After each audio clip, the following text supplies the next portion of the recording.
खिलाफत आंदोलन की पृष्ठभूमि में मोपला दंगों का अध्ययन करना आवश्यक है।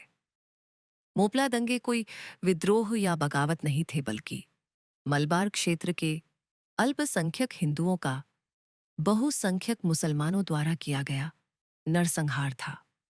इसे कभी विद्रोह तो कभी बगावत जैसे विशेषण देकर इसका महिमा मंडन करना जितना गलत है, उतना ही यह इतिहास से धोखा करने जैसा है।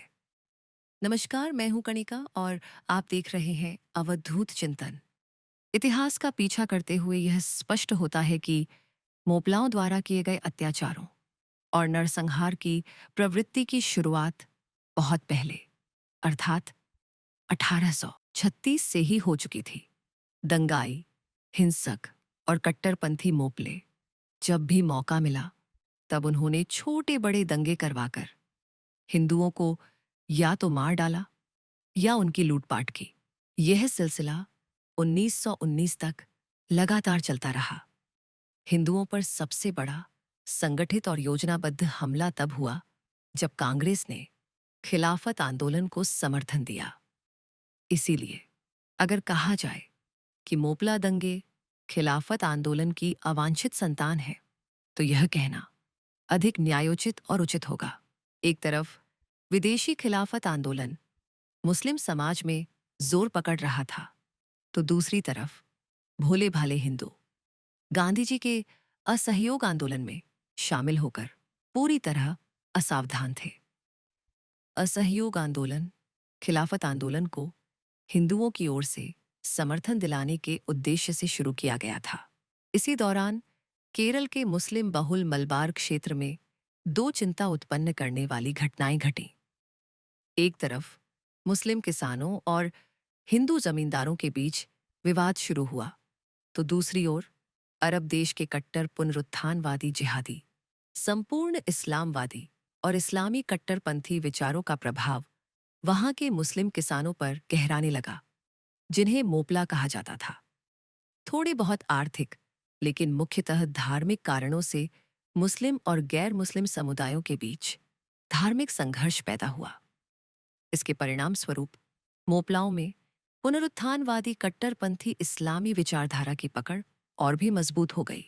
इस्लामी कट्टरपंथी उद्देश्यों को जमीन पर उतारने के लिए 1919 में मोपलाओं ने एक क्षेत्र में व्यापक हिंसा कर इस्लामी कट्टरपंथी शासन स्थापित करने का प्रयास किया, लेकिन ब्रिटिश सरकार ने इसे तुरंत कुचल दिया। इसके ठीक एक साल के भीतर गांधी जी ने खिलाफत आंदोलन को अपना और कांग्रेस का सक्रिय समर्थन घोषित कर दिया। इस कारण मलबार क्षेत्र में भड़काऊ और कट्टर भाषण देने वाले इस्लामी कट्टरपंथी मुल्ला मौलवियों को खुला मैदान मिल गया। उन्हें मुस्लिम समाज में जबरदस्त लोकप्रियता मिली और इसके चलते उनके धर्म युद्ध के जहरीले प्रचार को और अधिक तीव्रता मिली। देखते ही देखते जो मोपले शुरू में ब्रिटिशों के खिलाफ खड़े होने का दिखावा कर रहे थे, वे काफिर हिंदुओं के खिलाफ सशस्त्र रूप से संगठित हो गए। 1919 में इस्लामी कट्टरपंथी शासन स्थापित करने का मोपलाओं का प्रयास विफल हो जाने के बाद भी उन्होंने हार नहीं मानी। उन्होंने 1921 के अगस्त महीने में मलबार क्षेत्र में बड़े पैमाने पर निहत्थे हिंदुओं के खिलाफ दंगे, हत्याएं, लूटपाट और जबरन धर्मांतरण जैसे निंदनीय कृत्य किए।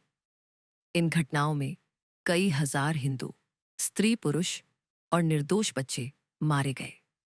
लाखों हिंदुओं को मलबार छोड़कर अन्य स्थानों पर पलायन करना पड़ा। हजारों महिलाओं के साथ बलात्कार और अत्याचार हुए। हिंदुओं की करोड़ों रुपए की संपत्ति लूटी गई। मंदिरों को तोड़ा गया और उनकी जगह मस्जिदें बनाई गईं। हिंदुओं के घरों और जमीनों पर मुसलमानों ने जबरदस्ती कब्जा कर लिया। क्रूरता और अत्याचार की सारी सीमाएं पार करते हुए गर्भवती महिलाओं तक को तलवार से काट कर मार डाला गया। ऊपरी तौर पर भले ही इन दंगों को ब्रिटिश सरकार के खिलाफ दिखाया गया हो, लेकिन इनका असली स्वरूप पूरी तरह से धार्मिक था। अंततः इन दंगों को ब्रिटिश सरकार ने एक बार फिर सेना की मदद से कुचल तो दिया, लेकिन इन दंगों ने हिंदुओं के हृदय में ऐसी गहरी और कभी न भरने वाली जख्म छोड़ दी जो सदा टीसती रहेगी। मोपलाओं के हिंसाचार और अत्याचारों का खिलाफत आंदोलन से कोई संबंध नहीं है, ऐसा भले ही कांग्रेस और खिलाफत नेताओं ने सार्वजनिक रूप से कहा हो, लेकिन इन घटनाओं की साधारण निंदा करने का साहस तक कांग्रेस नेताओं में नहीं था। मोपला दंगों के विरोध में कांग्रेस ने एक भी प्रस्ताव, यहां तक कि एक पंक्ति का भी पारित नहीं किया। स्वयं गांधी जी ने भी इसे केवल मेरे मुस्लिम भाई पथभ्रष्ट हो गए हैं जैसे कोमल शब्दों में निपटा दिया। खिलाफत नेताओं ने तो इन हिंसक कृत्यों का परोक्ष रूप से समर्थन ही किया। कांग्रेस की इस नीति की देश भर में तीव्र प्रतिक्रिया हुई। खिलाफत आंदोलन की सहायता करके हिंदू मुस्लिम एकता स्थापित करने का गांधी जी का बचकाना स्वप्न इसी कारण चूर चूर हो गया। डॉक्टर एनी बेजेंट ने इन इस्लामिक कट्टरपंथियों पर तीव्र आलोचना की। उन्होंने कहा, इस्लामिक शासन भारत में और भारत की जनता के साथ क्या कर सकता है, यह हमें मलबार की घटनाओं से स्पष्ट दिखाई देता है। हमें पूरी सतर्कता बरतनी चाहिए कि ऐसा कहीं और दोबारा न हो और ऐसे कट्टरपंथी लोगों को समय रहते सजा दी जानी चाहिए। भारत रत्न डॉक्टर बाबा साहेब आम्बेडकर ने अपनी लिखी पुस्तक में कहा है, मलबार के मोपलाओं ने हिंदुओं पर अभूतपूर्व और रक्तरंजित अत्याचार किए। पूरे दक्षिण भारत में हिंदू समाज के भीतर भय की एक भयानक लहर फैल गई थी। जब कुछ खिलाफत नेता मोपलाओं द्वारा धर्म के नाम पर चलाई जा रही हिंसक लड़ाई के समर्थन में प्रशंसा प्रस्ताव पारित करने तक भटक गए, तब यह भय और अधिक गहरा हो गया था।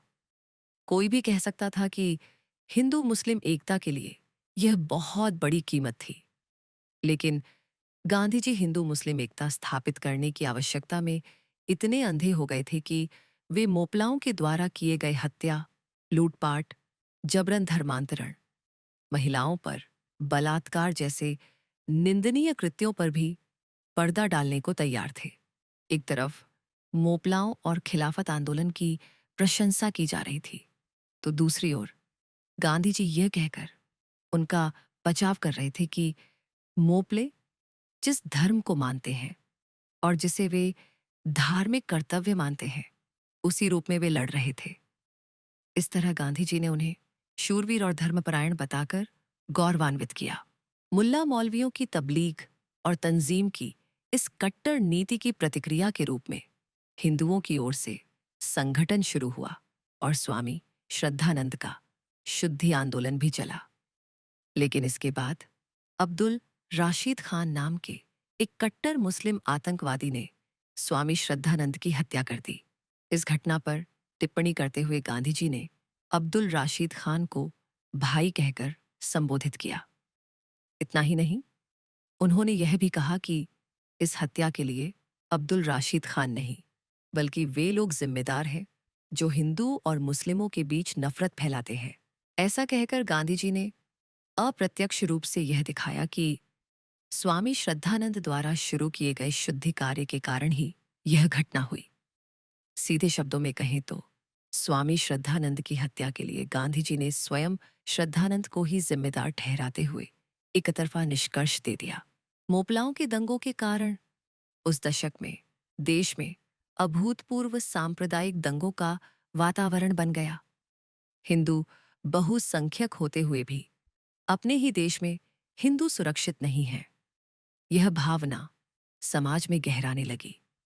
ऐसे अशांत और असुरक्षित वातावरण में डॉक्टर केशव बलिराम हेडगेवार जैसे दूरदर्शी व्यक्ति को यह विचार आए कि हिंदुओं के लिए संघ जैसी एक मजबूत संगठन खड़ी करनी चाहिए। तो इसमें आश्चर्य कैसा। अगर आपको यह वीडियो पसंद आया हो तो लाइक करें, कमेंट करें, चैनल को सब्सक्राइब करें और बेल आइकन दबाना न भूलें ताकि आपको हमारे नए वीडियो की सूचना मिलती रहे।